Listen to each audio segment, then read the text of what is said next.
সবাইকে নমস্কার। 47তম softball championship পুরুষ এবং মহিলা বড়দের, সেটা আমাদের দত্তপুলিয়াতে দ্বিতীয়বার হচ্ছে। এটা 2017 সালে যখন আমরা প্রথম করি তখন আমাদের কোনো অভিজ্ঞতাই ছিল না, কারণ এই খেলাটা সাধারণত দত্তপুলিয়া কেন পশ্চিমবঙ্গতে খুব বেশি জনপ্রিয় ছিলই না। ভারতবর্ষ কম ছিল, কোনো কোনো স্টেটে খুব আছে, কিন্তু আমাদের এই রাজ্যে কম ছিল।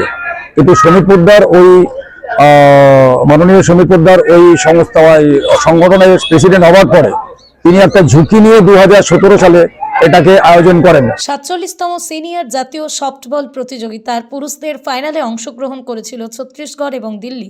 গতবারের বিজয়ী ছত্তিশগড় এবারও বিজয়ী হয়, রানার্স আপ হয় দিল্লি। তৃতীয় স্থান দখল করে পাঞ্জাব এবং চতুর্থ স্থান লাভ করে জম্মু কাশ্মীর। মহিলাদের ফাইনালে উঠেছিল মহারাষ্ট্র এবং পাঞ্জাব।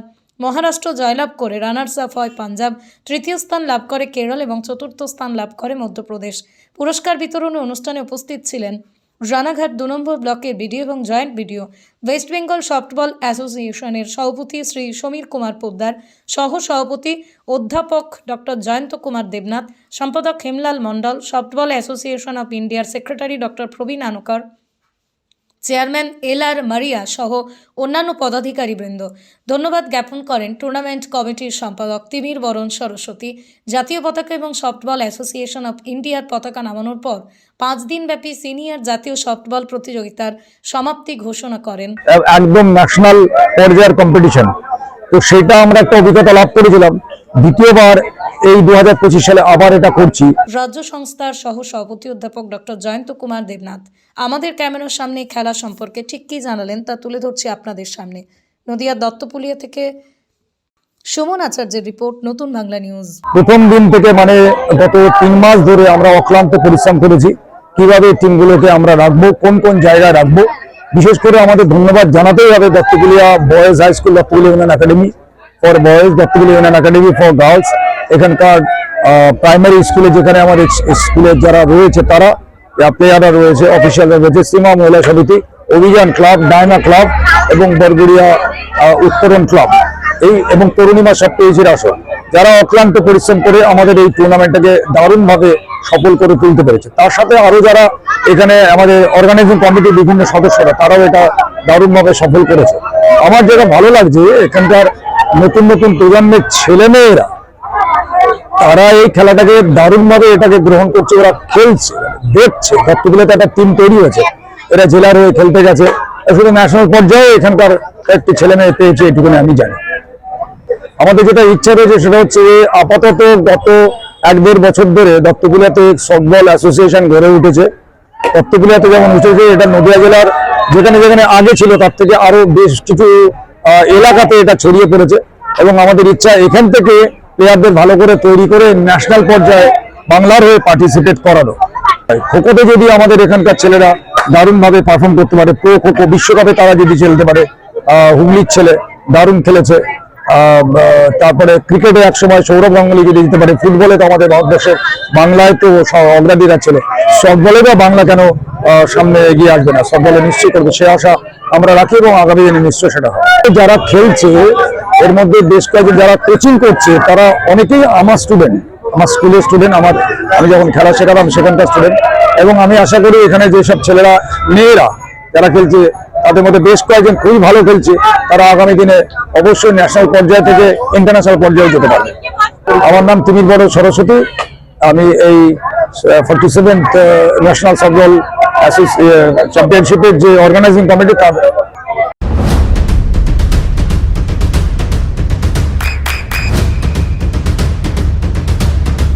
বৃষ্টিতে স্বস্তি, বৃষ্টি অ্যাকোয়া বিশুদ্ধ পানীয় জল।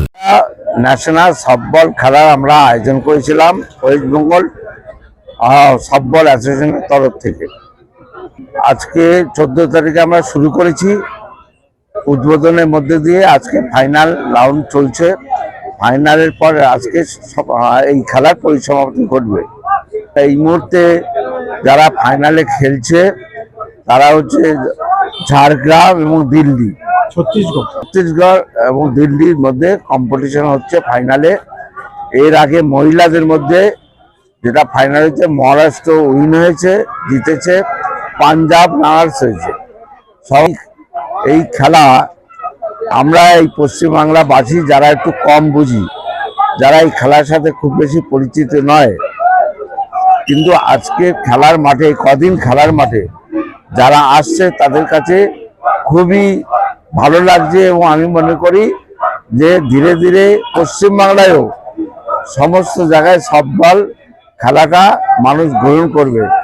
এবং সরকারিভাবে যদি এটাকে বিদ্যালয়ে চালু করে, আমার মনে হয় এখান থেকে অনেক প্রতিভাবান খেলোয়াড় বেরোবে এবং ভবিষ্যতে ন্যাশনাল হয়ে অলিম্পিকে খেলার সুযোগ পাবে।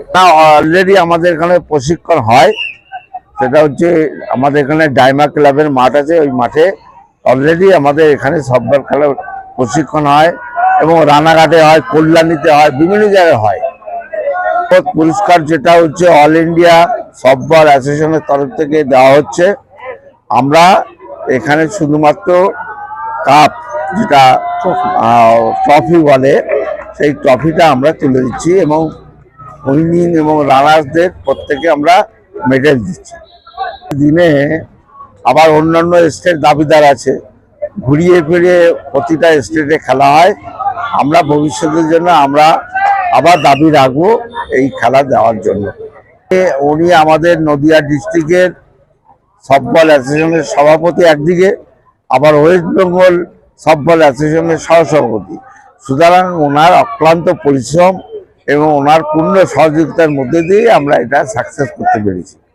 প্রতিযোগিতায় অংশগ্রহণ করেছিল যতগুলো স্টেট সারা ভারতবর্ষে, প্রত্যেক স্টেটকে আমরা উৎসাহিত করেছি, তাদেরকে ধন্যবাদ জানিয়েছি এবং ফাইনালে যারা খেলছে এদেরকেও আমরা ট্রফি দেওয়ার সময় নিশ্চয়ই ধন্যবাদ জানাবো।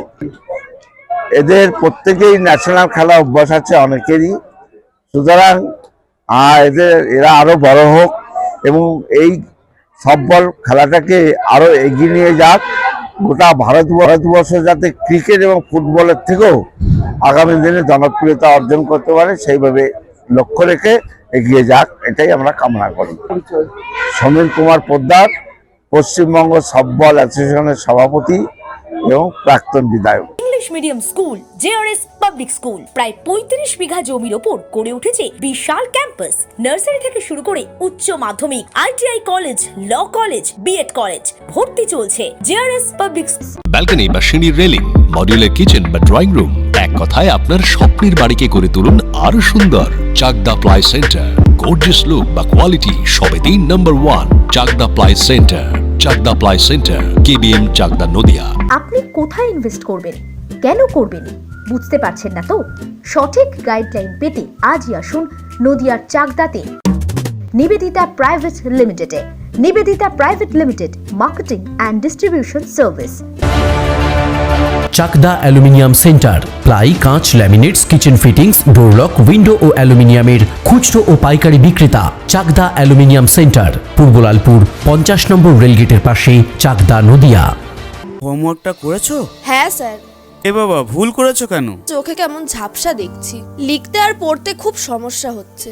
চাকদার মডার্ন অপটিক্স থেকে ভালো চোখের ডাক্তার দেখিয়ে নাও। প্রতিদিন প্রকৃত চোখের ডাক্তার ও দৃষ্টি বিশেষজ্ঞ মডার্ন অপটিক্স, চাকদহে। স্যামসাং, জিও, রিয়েলমি, নদিয়ার একমাত্র অথরাইজড ডিস্ট্রিবিউটর ঘোষ কমিউনিকেশন, থানার মোড়, চাকদা। ভাবছেন 3 স্টার ক্যাটাগরিতে কাটাবে? রুম রে মাত্র 1500 টাকা থেকে স্টার, খাওয়া দাওয়া রিজনেবল প্রাইস। নদিয়ার একমাত্র 3 স্টার ক্যাটাগরি হোটেল এনবি সোনার বাংলা হোটেল, কল্যাণী এইমসের ঠিক উল্টো দিকে, কল্যাণী, নদিয়া। নদিয়া জেলার সবথেকে বড় বিল্ডার্স চাকদার মা মনসা বিল্ডার্স, রড ও সিমেন্টের পাইকারি ও খুচরো বিক্রেতা। মা মনসা বিল্ডার্স, পদ্মবিলা, চাকদা, নদিয়া। রড কেনাকাটায় থাকছে ডিসকাউন্ট অফার। মা মনসা বিল্ডার্স,